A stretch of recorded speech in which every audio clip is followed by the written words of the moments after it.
our community, right? So the topic that I'm going to bring forth is understanding an advanced directive, right?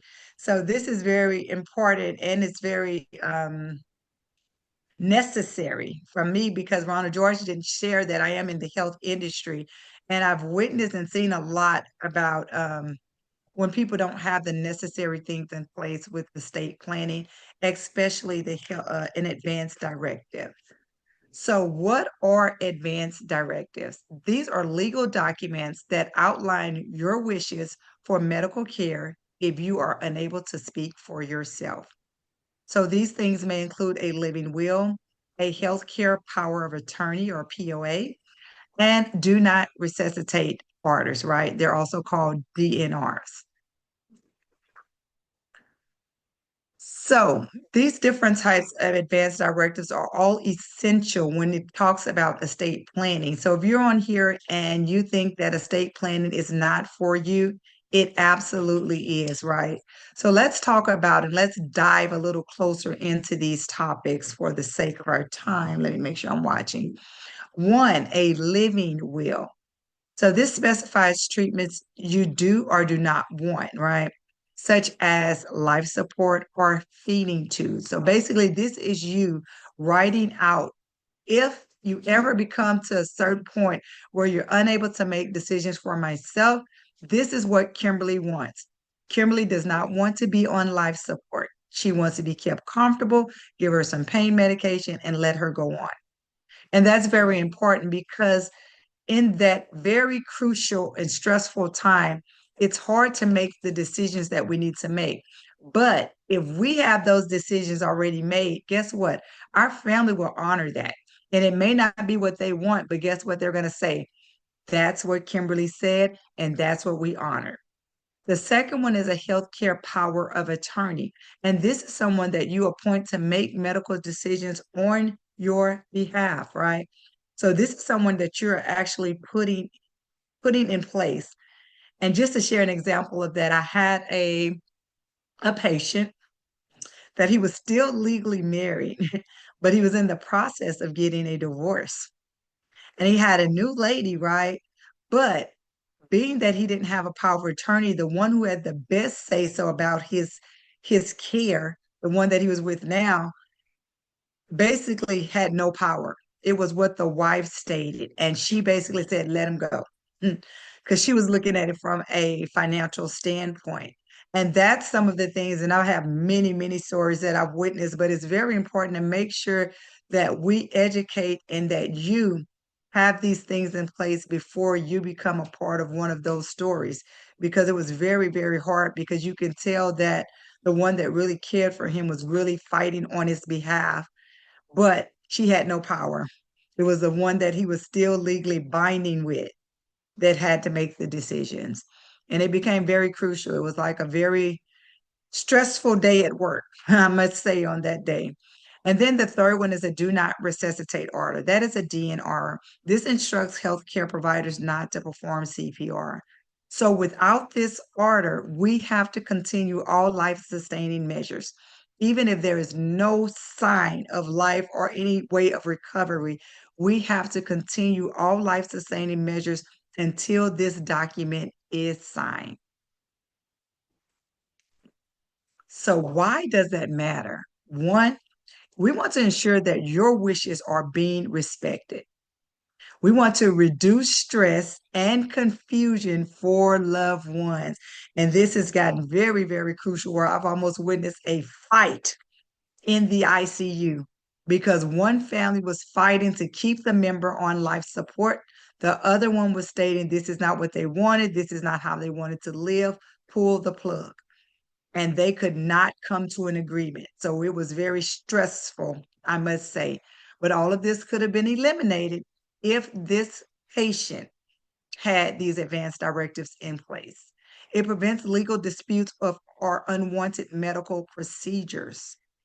Provide peace of mind to all involved, right? Also, with the power of attorney, I like to state that if you have children that are not, like my son is 27, so he is an adult. but he knows with my medical expertise that I have the best say so. So if something happens to him, they would not be able to give me any information or anything regarding his medical state. But since he made his mother the power of attorney, guess what? I have access to all of his medical records, all of his things to understand. So I can basically advocate and be there for my child. So that's another thing that you do want to consider if you have adult children. If you get that power of attorney, that you can still stand in and fight for them. So let's look at an advanced directive versus estate planning, right? So the advanced directives focus on medical care.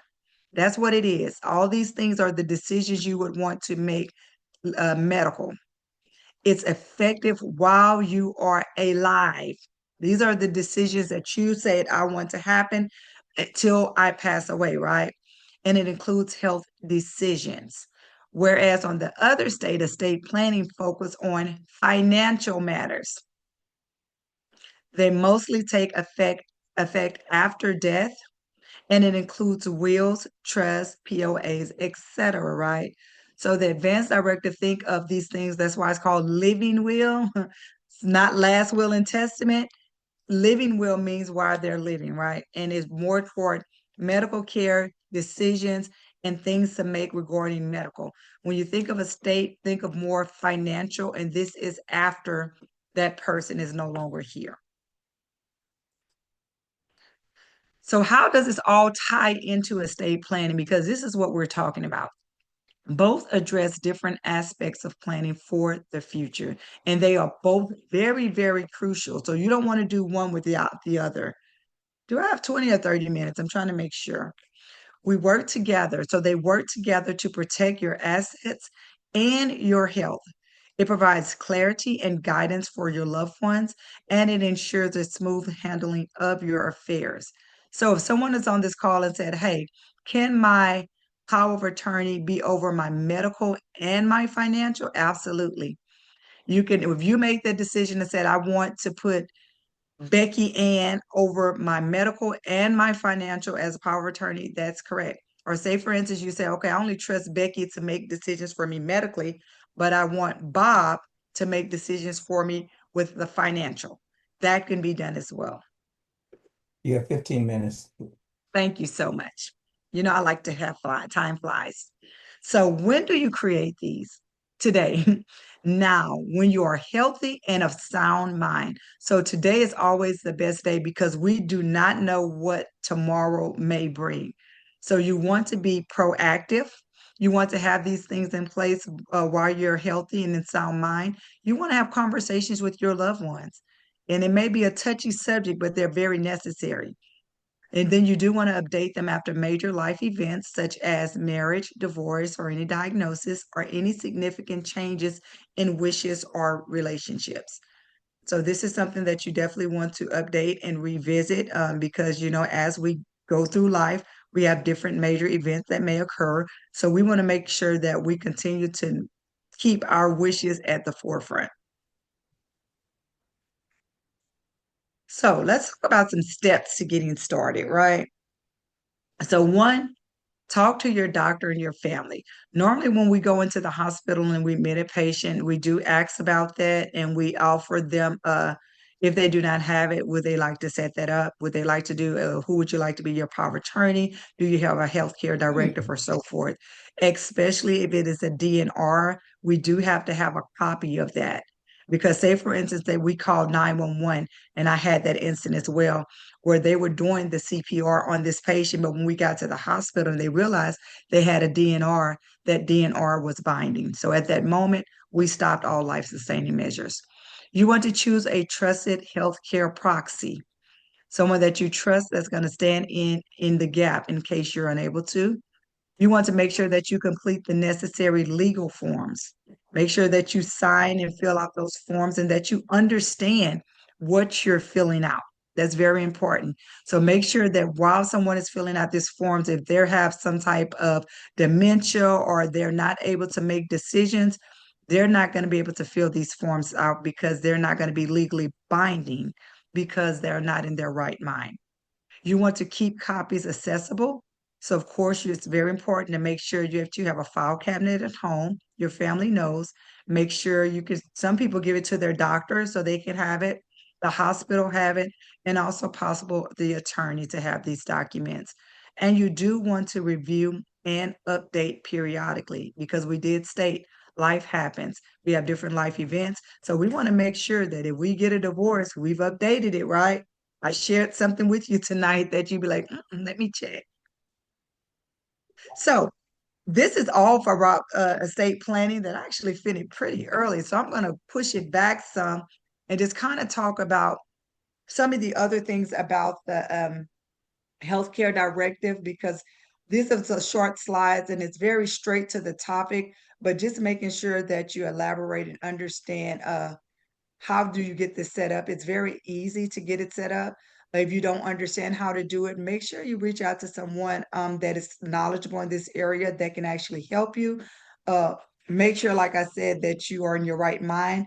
Make sure that you have someone that you trust in your family. Say, for instance, if you don't want to do this alone, it's always great to have like your spouse or your child to make sure that while you're doing this, they're present and making sure that you have the necessary copies to those that would like to have these copies and so forth, because it can get very tricky with these advanced directives. It may seem simple just having these like a healthcare directive, a living will, power of attorney, and things of that sort, advanced directive, but it also can be very tricky because a lot of people ask that, okay, I want to keep my spouse on this, but they have in their advanced directive, their living will stating that I do not want to be kept in this state. So guess what rules? Their decision rules over what the spouse has to say. So there's many different stories that I actually can tell, but for the sake of time, I can go ahead and close it out because there was a short topic. Unless someone has any questions, you want to unmute. But thanks for allowing us to share this information for our community, and looking forward to seeing you again. But we did leave some time on the clock, so if anybody has any, looks like we're all family here. Anybody has any questions or Business Director Erica, you want to add anything? Well, I have a question. Okay. At times I hear clients say that they put some things in place, but the hospital requires them to only use their paperwork. Which is best? Is it better for if you have something in place to take that, bring it to the hospital, or just follow the guidance of that institution? Awesome. I think it's best to have something in place already and bring it to the hospital, because I've always just be prepared just in case, but that's why we said have a copy. So you always like, if you go in the ER, if they go in the hospital, if they have any type of documents, make sure you have that folder so you can present it to the doctor. That this is hey, they have an advance directive, hey, they requested this DNR, it's signed and so forth. But I have had instances where patients that were not DNRs and the family had to make a decision quick, that we were able to get that document signed and then, move rapidly. So there's situations that can happen. Hello, Miss Carolyn. How are you doing? Oh, just fine, thank you. I just was just in agreement with Miss Erica. I think having used one before, we always just kind of had it a spot, where all the medical stuff was in the house. And everybody, whatever their DNR was, whatever, it was like when you're going out the door or whatever, it's right there. And you just take that one. They usually will take that. It was just like a copy. And you just give them the copy at admission, and that really kind of covered you. Absolutely. That's great to always be prepared. Like you said, have that folder right there, label it, and making sure you know where it is accessible. Wow. I didn't realize I was going to get finished that fast. I thought I had eight But questions. you did a great job. We have another hand up. I want to go ahead and Okay. Rodney, if you would. Yes, sir. They said my name is Rodney Harrison. I'm a retired Houston firefighter, EMT paramedic. And over the years, initially, those DNR papers was inconsistent. They was not consistent in where you got them from. So the state came out with a consistent one. So you got to have a consistent one for it to be valuable and to be reliable. You can't have these homemade. So I think the confusion comes when it's inconsistency and you didn't follow the state guidelines. So therefore, that brings the problem. That would be my input, sir. Wow. Thank you so much. That's great. You're a paramedic, so I'm sure you've witnessed a lot of this. So yeah, making sure if it's inconsistent. Thank you for that input, Mr. Rodney. Yes, ma'am. So, wow. So yeah, this has been very helpful. I'm gonna turn it back over to you, Ronald. Okay, well, you did a great job tonight. I want to certainly thank you. Estate planning, we all see now, you've challenged us. We've got a little work to do on our own.